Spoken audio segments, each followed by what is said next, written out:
A Portsmouth mum has started a petition to get the attention of the government to help reunite her with her two children. Lacey Plato had both of her youngsters abducted by their father in 2012 and has had no contact with them since. Her online plea has got some 8,000 signatures, but it needs to get more in order for the government to pay real attention. And she's joining us now along with her father, who's also here for some moral support. Thanks so much for coming in. So some people will have heard of this story, but there'll be lots of people watching who kind of have never heard of it. So if you could just tell us from the beginning what happened. After living in the Middle East for about 7 years, my ex-partner and I decided that it would be better for our children to come back to the UK and study and go to school here, like we both did. He was raised in Portsmouth, so it's his home. I came back, he had no problem with me coming back. He was in contact with the children regularly. He'd even been to visit the children on a holiday, so there was no problem with visitation. So you were living separately, you were living here in Portsmouth, yeah, and he was living back in Oman? Okay. Yeah, he decided to stay in Dubai at the time. Oh, right, okay. After about 9 months of being back, the children were settled, absolutely loving living in Portsmouth again, and they had constant contact with his family that live in Portsmouth. He came on a holiday. We agreed that the children would stay with him for a couple of days, and then he would drop them back to me on the Sunday, have a couple of days to himself, and then have them for another few days before he went back. But it turns out that he'd actually been here a week prior, arranging emergency travel documents with the Oman embassy in London. And on the Saturday evening, obviously I'm trying to get in contact with them, phoning his house line, with no response at all. And the same happened on the Sunday. I continued phoning. We went to the house where he was staying with his mum, no answer. And in the end, I got a text message on that Sunday evening saying that the children are with me in Oman and we're on vacation. And that's when I knew that he'd taken them out of the country without my knowledge. And how long ago was that? It will be 4 years in July. 4 years, and you haven't heard? I haven't spoken to my children for 16 months since his arrest. So he travelled back to the UK. He's saying that obviously he came back to talk to me about what he wants to do with the children. But obviously, because he had committed abduction, he was arrested upon arrival and he's been in prison since. And he will remain there until the children are returned. And so since his arrest, his family have not allowed me any contact with my children. So it's 16 months now that I haven't spoken to them. Okay, and you believe that they're still in Oman? Yeah, I believe they're in Oman with his sister, which is what he said at court the last time we were in court.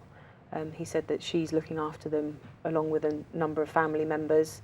He has family from Portsmouth that also travel back and forth to Oman, so they regularly see my children and have contact with them, but I've got no access to them at all.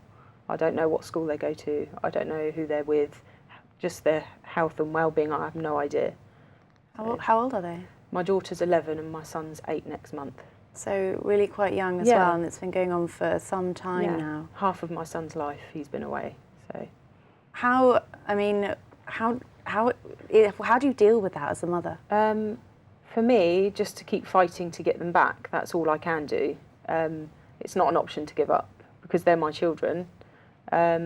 Obviously, the situation isn't ideal. I don't want him to be in prison. I want the children to have their father in their life, but I'm their mother, so I want to be raising my children, and that's what I'm fighting for. I'm not fighting for anything else, I just want my children back. And have you kind of tried to go to Oman and visit them? Yeah, or? Yeah, we've visited twice, my father and I. We've seen them, I've probably seen them for about an hour and a half in the total of the 4 years, nearly 4 years. And obviously that's monitored and it's with other family members.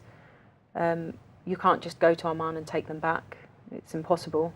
The British Embassy in Oman can't assist because of their Sharia laws, and the legal system there is completely different. I've now got a harassment case that's been filed on me in Oman, which is likely to cause an arrest upon arrival, which is just not something that I can do. I can't put myself in a position where I'm imprisoned to try and visit my children. So at the moment, there's nothing else I can do other than try and get the government support here. And do they have access to telephones or any kind of internet communication or anything? I'm hoping they will. They're still quite young, so I'm hoping my daughter being 11 that at some point she may have at school or something. But because I have no contact with them, I don't know what they're being told, and that's the fear. The fear is that they're being told that, you know, I don't want them anymore, or I'm not trying, or that, you know, that I've caused this, and actually it's the complete opposite. So I have to, you know, keep fighting and keep, so that one day they can see that I'm trying to get them home. And how has this changed kind of Lacey's life and your family?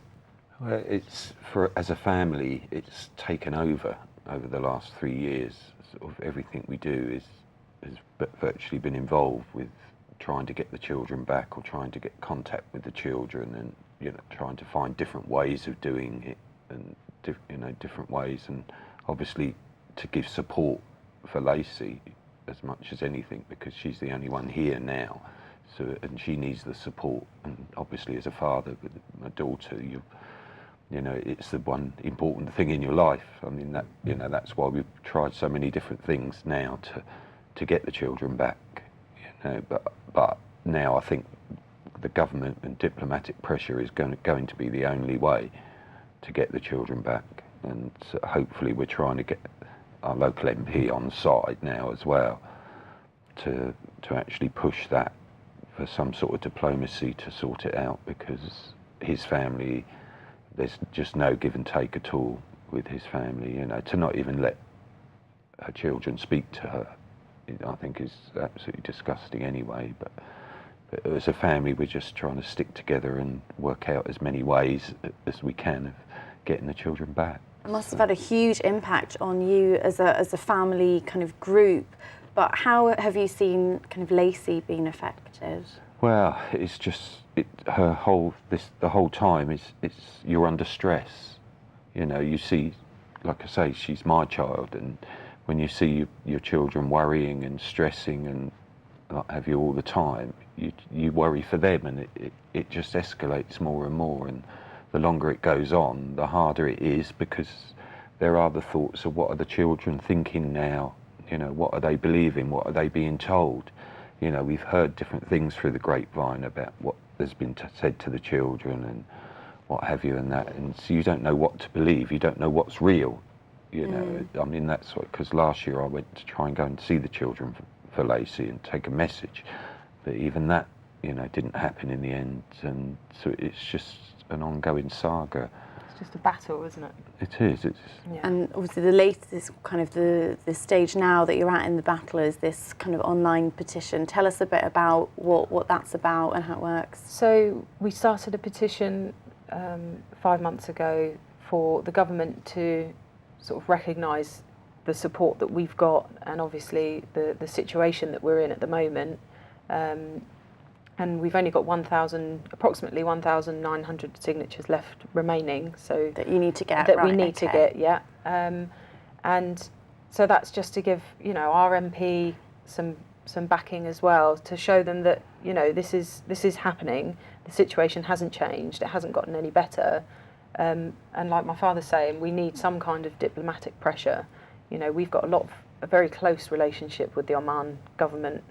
The British government and the Oman government are very well connected, and I just feel like somebody needs to do something, because there are 2 British children living in Oman with no parents, and we've got no idea of their welfare or, you know, anything.